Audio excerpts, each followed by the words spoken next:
Welcome to the Deep Dive. Today we're tackling Psalm 91. People often call it the soldier psalm, right? That's the one.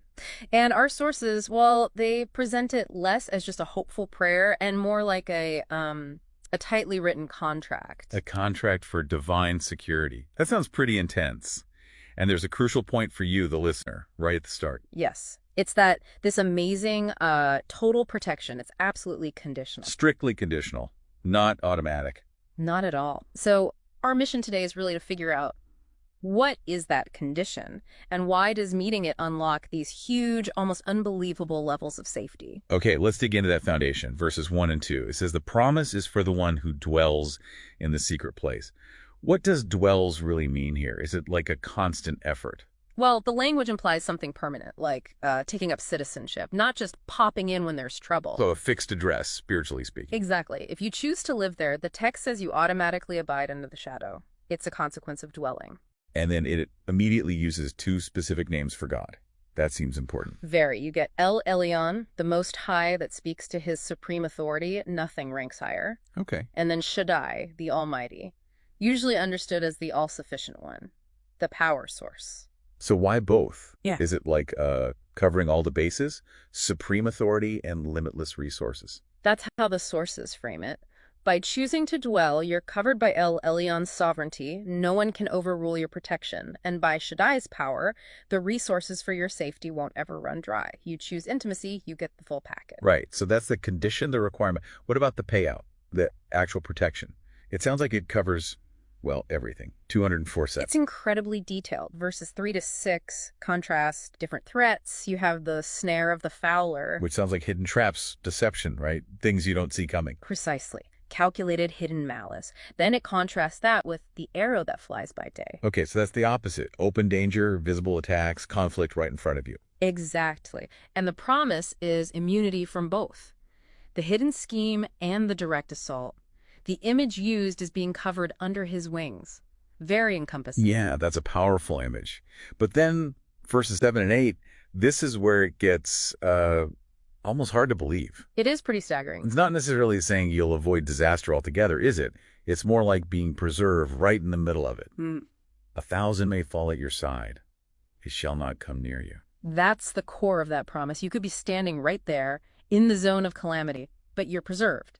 You witness it, but you're not a victim of it. Like being an observer. The covenant, in effect, shields you from the consequences, even if you're physically present. Wow. Okay, then verse 9 circles back, doesn't it? It says, because you have made the Lord your dwelling place.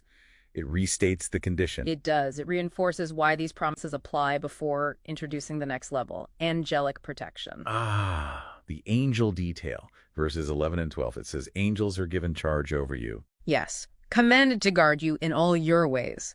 And look how detailed it is, down to preventing minor things, like tripping, dashing your foot against a stone. So protection from major disasters and minor accidents. Yeah. But then there's a shift, isn't there, in verse 13? There is. It moves from defense angels guarding you to offense, or rather, authority given to you. You tread upon the lion and the cobra. What do those represent? Generally seen as representing powerful, open enemies, the lion, and subtle, venomous, hidden enemies, the cobra. You're moving from being shielded from danger to having dominance over it. From defense to offense, in a way. You could say that, active authority. And that leads perfectly into the final section, verses 14 to 16. This is where God himself speaks, right? Yeah. Making direct promises. Yes, 7 I will statements. Personal vows from God. And he states his reasons clearly. What are they? 2 things. Because he has set his love upon me, and because he has known my name. Known my name. That's not just knowing about him, is it? It sounds more personal. Exactly. It implies intimate experiential knowledge of his character, his ways, not just head knowledge. Love and deep personal knowledge are the trigger. So out of those 7 I will promises, which one really stands out as maybe the most crucial for us today? I think it has to be. I will be with him in trouble. Why that one specifically? Because it manages expectations perfectly. It's not a promise you'll never face trouble. That's unrealistic for anyone. The promise is his presence when you inevitably are in trouble. So not always exemption from, but guaranteed companionship in. Precisely. He guarantees he'll be there, he'll deliver, bring honor, give long life or fulfilled life, and ultimately show his salvation, his complete deliverance. It all comes back to that relationship, that covenant. Our part is dwelling, trusting, knowing him intimately. Setting our love upon him. And God's part is this total security blanket.